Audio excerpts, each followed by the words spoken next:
ಕರ್ನಾಟಕ ರಾಜಕಾರಣದಲ್ಲಿ ನಿನ್ನೆ ಮೊನ್ನೆವರೆಗೂ ಏನಪ್ಪ ಚರ್ಚೆ ನಡೀತಿತ್ತು ಅಂದರೆ ಮೋದಿ ಸರ್ಕಾರದ ಕ್ಯಾಬಿನೆಟ್ ರೀಶಫಲ್ ಆಗುತ್ತೆ. ದಿಲ್ಲಿಯಿಂದ ಪ್ರಹ್ಲಾದ್ ಜೋಶಿ, ಶೋಭಾ ಕರಂದ್ಲಾಜೆ ಅಥವಾ ವಿ ಸೋಮಣ್ಣ ಅವರನ್ನು ವಾಪಸ್ ಕರ್ನಾಟಕಕ್ಕೆ ಕಳಿಸ್ತಾರೆ. ಇತ್ತ BY ವಿಜಯೇಂದ್ರ ಅವರ ಅಧ್ಯಕ್ಷ ಕುರ್ಚಿ ಅಲ್ಲಾಡ್ತಿದೆ. ಯತ್ನಾಳ್ ಮತ್ತು ರಮೇಶ್ ಜಾರಕಿಹೊಳಿ ಟೀಮ್ ವಿಜಯೇಂದ್ರನ ಕೆಳಗಿಳಿಸೋಕೆ ಡೆಲ್ಲಿಲಿ ಬಿಡಾರ ಹೂಡಿದ್ದಾರೆ. ಇದೆ ಅಲ್ವಾ ಚರ್ಚೆ. ಆದರೆ ಇಡೀ ದೆಹಲಿಯಿಂದ ಬೆಂಗಳೂರುವರೆಗೆ ನಡೀತಿರೋ ಹೈಕಮಾಂಡ್ ಆಟದಲ್ಲಿ ಈಗ ನಂಬಲಾರದ ಒಂದು ಬಿಗ್ ಟ್ವಿಸ್ಟ್ ಸಿಗ್ತಾ ಇದೆ. ಒಂದು ಶಾಕಿಂಗ್ ನ್ಯೂಸ್ ಹೊರಬಿದ್ದಿದೆ. ಯಾವ ವಿರೋಧಿಗಳು ವಿಜಯೇಂದ್ರನ ಕುರ್ಚಿ ಇವತ್ತೋ ನಾಳೆಯೋ ಬೀಳುತ್ತೆ ಅಂತ ಕಾಯ್ತಾ ಇದ್ರೋ ಅದೇ ವಿರೋಧಿಗಳ ಮುಖ ಈಗ ಸಣ್ಣದಾಗಿದೆ. ಎಸ್, ಪ್ರತ್ಯಕ್ಷವಾಗಿಯೋ ಪರೋಕ್ಷವಾಗಿಯೋ ವಿಜಯೇಂದ್ರ ಸದ್ಯಕ್ಕೆ ಕಂಪ್ಲೀಟ್ ಸೇಫ್ ಆಗಿದ್ದಾರೆ. ಅಷ್ಟಕ್ಕೂ ಏನದು ಶಾಕಿಂಗ್ ನ್ಯೂಸ್? ನರೇಂದ್ರ ಮೋದಿ ಅವರ ಆ ಒಂದು ಪ್ಲಾನ್ ಇಡೀ ಕರ್ನಾಟಕ BJPಯ ಲೆಕ್ಕಾಚಾರವನ್ನು ಹೇಗೆ ಉಲ್ಟಾಪಲ್ಟಾ ಮಾಡ್ತು? ವಿಜಯೇಂದ್ರ ವಿರೋಧಿ ಬಣಕ್ಕೆ ಬಿದ್ದ ಆ ಬಿಗ್ ಶಾಕ್ ಏನು? ಈ ಇಂಟ್ರೆಸ್ಟಿಂಗ್ ಸ್ಟೋರಿಯನ್ನು ಕಂಪ್ಲೀಟ್ ಎವಿಡೆನ್ಸ್ ಜೊತೆ ಹೇಳ್ತೀನಿ. ವಿಡಿಯೋನ ಕೊನೆವರೆಗೂ ಮಿಸ್ ಮಾಡದೆ ನೋಡಿ. ಮೊದಲನೇದಾಗಿ ಇತ್ತೀಚೆಗೆ ಸಚಿವ ಸಂಪುಟ ಪುನರಚನೆಯ ಸದ್ದು ಜೋರಾಗಿತ್ತಲ್ವಾ? ಆದರೆ ಈಗ ಆ ಸದ್ದು ಕಂಪ್ಲೀಟ್ ಸೈಲೆಂಟ್ ಆಗಿದೆ. ಯಾಕೆ ಗೊತ್ತಾ? ಪ್ರಧಾನಿ ನರೇಂದ್ರ ಮೋದಿ ಅವರ ಟ್ರಾವೆಲ್ ಡೈರಿ ನೋಡಿದರೆ ಸದ್ಯಕ್ಕಂತೂ ಕ್ಯಾಬಿನೆಟ್ ರೀಶಫಲ್ ಮಾಡೋ ಮೂಡಲ್ಲೇ ಮೋದಿಯವರು ಇದ್ದಂಗಿಲ್ಲ. ಯಾಕಂದರೆ ಪ್ರಧಾನಿ ಮೋದಿ ಬ್ಯಾಕ್ ಟು ಬ್ಯಾಕ್ 3 ರಾಷ್ಟ್ರಗಳ ಪ್ರವಾಸಕ್ಕೆ ರೆಡಿಯಾಗಿದ್ದಾರೆ. ನಾಡಿದ್ದು 5 ಮತ್ತು 6ನೇ ತಾರೀಕು ಜಕಾರ್ತಾದಲ್ಲಿ ಇರ್ತಾರೆ. ಅದಾದ ತಕ್ಷಣ ಜುಲೈ 7 ಮತ್ತು 8ಕ್ಕೆ ನ್ಯೂಜಿಲೆಂಡ್ಗೆ ಹಾರಲಿದ್ದಾರೆ. ಅಲ್ಲಿಗೆ ಮುಗಿತಾ? ಇಲ್ವೇ ಇಲ್ಲ. ಜುಲೈ 9 ಮತ್ತು 10ಕ್ಕೆ ಆಸ್ಟ್ರೇಲಿಯಾದ ಸಿಡ್ನಿ, ಮೆಲ್ಬೋರ್ನ್ನಲ್ಲಿ ಇರ್ತಾರೆ. ಇದಾದ ಬೆನ್ನಲ್ಲೇ ಈಸ್ಟ್ ಏಷ್ಯಾ ಸಮಿಟ್ಗಾಗಿ ಕಿರ್ಗಿಸ್ತಾನಿಗೂ ಹೋಗ್ತಾರೆ. ಅಂದರೆ ಅಲ್ಲಿಗೆ 15 ದಿನ ಹಾರೋಯ್ತು. ಅದು ಮುಗಿಸಿ ಬರೋಷ್ಟರಲ್ಲಿ ಜುಲೈ 20ರಿಂದ ಸಂಸತ್ತಿನ ಮಳೆಗಾಲದ ಅಧಿವೇಶನ ಸ್ಟಾರ್ಟ್ ಆಗುತ್ತೆ. ಅದೊಂದು 15 ದಿನ ನಡೆಯುತ್ತೆ. ಸೊ ಜುಲೈ ತಿಂಗಳು ಪೂರ್ತಿ ಮೋದಿ ಅವರು ಫುಲ್ ಬ್ಯುಸಿ. ಅಲ್ಲಿಗೆ ಆಗಸ್ಟ್ವರೆಗೂ ಕೇಂದ್ರ ಸಚಿವ ಸಂಪುಟ ಪುನರಚನೆ ಆಗೋ ಪ್ರಶ್ನೆಯೇ ಇಲ್ಲ. ಇಲ್ಲಿ ಇನ್ನೊಂದು ಟ್ವಿಸ್ಟ್ ಕೂಡ ಇದೆ.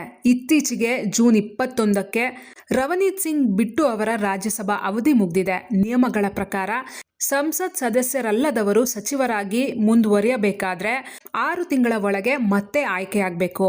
ಮೋದಿ ಅವರು ಸಂಪುಟ ಬದಲಾವಣೆ ಮುಂದೂಡಿರೋದ್ರಿಂದ ಇವರ ಭವಿಷ್ಯ ಏನಾಗುತ್ತೆ ಅನ್ನೋ ಕುತೂಹಲ ಒಂದ್ ಕಡೆ ಆದ್ರೆ, ಇದರ ಡೈರೆಕ್ಟ್ ಎಫೆಕ್ಟ್ ಕರ್ನಾಟಕದ ಮೇಲೆ ಇದೆ ಅನ್ನೋದು ಇನ್ನೊಂದು ಕಡೆ. ಹೇಗೆ ಅಂದ್ರೆ, ದಿಲ್ಲಿಯಿಂದ ಪ್ರಹ್ಲಾದ್ ಜೋಶಿ ಅವರನ್ನ ಕರ್ನಾಟಕದ ಸಮನ್ವಯ ಸಮಿತಿ ಅಧ್ಯಕ್ಷರನ್ನಾಗಿ ಕಳಿಸ್ತಾರೆ.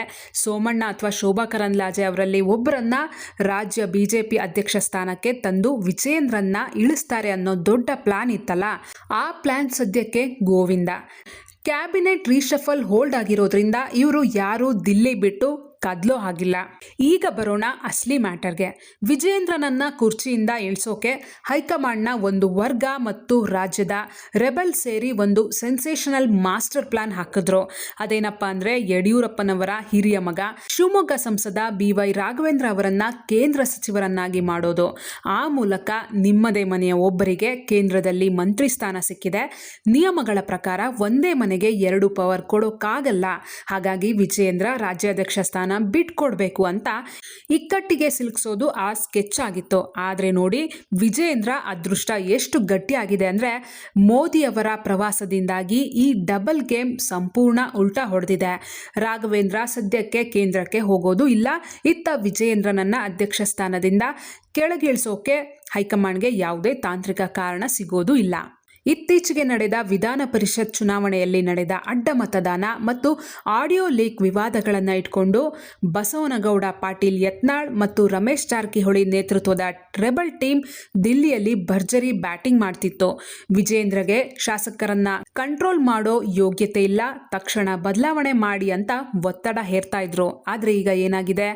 ದಿಲ್ಲಿ ನಾಯಕರಿಗೆ ಮೋದಿಯವರ ಪ್ರವಾಸ, ಸಂಸತ್ ಅಧಿವೇಶನದ ಟೆನ್ಷನ್ ಮಧ್ಯೆ ಕರ್ನಾಟಕದ ಜಗಳ ಕೇಳೋಕೆ ಟೈಮೇ ಇಲ್ಲ.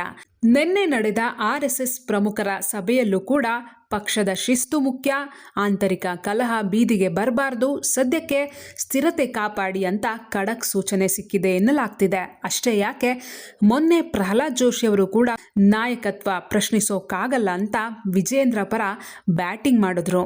ಅಂದ್ರೆ ವಿರೋಧಿಗಳು ವಿಜೇಂದ್ರನನ್ನ ಕೆಳಗಿಳಿಸೋಕೆ ಏನೆಲ್ಲ ಬ್ರಹ್ಮಾಸ್ತ್ರ ಪ್ರಯೋಗ ಮಾಡಿದ್ರೋ ಅದೆಲ್ಲವೂ ಫೇಲ್ ಆಗಿ ಪ್ರತ್ಯಕ್ಷವಾಗಿಯೋ ಪರೋಕ್ಷವಾಗಿಯೋ ವಿಜೇಂದ್ರ ತಮಗೆ ಸಿಕ್ಕಿರೋ ಈ 2 ತಿಂಗಳ ಗೋಲ್ಡನ್ ಟೈಮ್ನಲ್ಲಿ ತಮ್ಮ ಕುರ್ಚಿಯನ್ನ ಮತ್ತಷ್ಟು ಭದ್ರ ಮಾಡ್ಕೊಳ್ತಾ ಇದ್ದಾರೆ. ಇದರಿಂದ ರೆಬಲ್ ಟೀಮ್ಗೆ ಸಖತ್ ನಿರಾಶೆ ಆಗಿದೆ ಅನ್ನೋದಂತೂ ಸತ್ಯ. ರಾಜಕಾರಣದಲ್ಲಿ 1 ವಾರ ಅಂದ್ರೇ ತುಂಬ ದೊಡ್ಡ ಸಮಯ. ಅಂಥದ್ರಲ್ಲಿ ಯಡಿಯೂರಪ್ಪ ಮತ್ತು ವಿಜೇಂದ್ರ ಪಾಳ್ಯಕ್ಕೆ ಈಗ ಕನಿಷ್ಠ 1.5 ರಿಂದ 2 ತಿಂಗಳ ಭರ್ಜರಿ ಸಮಯ ಸಿಕ್ಕಿದೆ. ರಾಜ ಹುಲಿ ಮತ್ತು ಅವರ ಪುತ್ರ ಈ ಗ್ಯಾಪ್ನಲ್ಲಿ ಸುಮ್ಮನೆ ಕೂರೋದಂತೂ ಇಲ್ವೇ ಇಲ್ಲ. ಜಿಲ್ಲಾ ಪ್ರವಾಸಗಳು, ಅಸಮಾಧಾನಿತ ಶಾಸಕರನ್ನ ಬುಟ್ಟಿಗೆ ಹಾಕೊಳ್ಳೋದು, ಹೀಗೆ ಡ್ಯಾಮೇಜ್ ಕಂಟ್ರೋಲ್ ಮಾಡೋಕೆ ಹೊಸ ತಂತ್ರ ಹುಡುಕೋದ್ರಲ್ಲಿ ಡೌಟೇ ಇಲ್ಲ. ಒಟ್ನಲ್ಲಿ ಮೋದಿಯವರ ವಿದೇಶ ಪ್ರವಾಸದ ಟೈಮ್ ಟೇಬಲ್ ಕರ್ನಾಟಕದ ರೆಬಲ್ಸ್ ಬಾಯಿಗೆ ಬೀಗ ಹಾಕಿದ್ರೆ ವಿಜೇಂದ್ರ ಪಾಲಿಗೆ ಮಾತ್ರ ಸಂಜೀವಿನಿಯಾಗಿ ಬಂದಿದೆ. ನಿಮ್ಗೇನನ್ಸುತ್ತೆ? ಈ ಸಿಕ್ಕಿರೋ ಗ್ಯಾಪ್ನಲ್ಲಿ ವಿಜೇಂದ್ರ ತಮ್ಮ ವಿರೋಧಿಗಳನ್ನ ಸೈಲೆಂಟ್ ಮಾಡ್ತಾರಾ ಅಥವಾ ಆಗಸ್ಟ್ನಲ್ಲಿ ಹೈಕಮಾಂಡ್ ಬಿಗ್ ಸರ್ಜರಿ ಮಾಡುತ್ತಾ? ನಿಮ್ಮ ಅನಿಸಿಕೆ ಅಭಿಪ್ರಾಯವನ್ನ ಕಮೆಂಟ್ ಮಾಡಿ ತಿಳಿಸಿ. ವಿಡಿಯೋ ಇಷ್ಟ ಆಗಿದ್ರೆ ಲೈಕ್ ಮಾಡಿ, ಶೇರ್ ಮಾಡಿ, ವಾರ್ತೆ ಚಾನೆಲ್ನ ಸಬ್ಸ್ಕ್ರೈಬ್ ಆಗೋದನ್ನ ಮರಿಬೇಡಿ. ಮತ್ತೆ ಸಿಗೋಣ ಮುಂದಿನ ಇಂಟ್ರೆಸ್ಟಿಂಗ್ ಅಪ್ಡೇಟ್ಸ್ ಜೊತೆ. ಧನ್ಯವಾದಗಳು.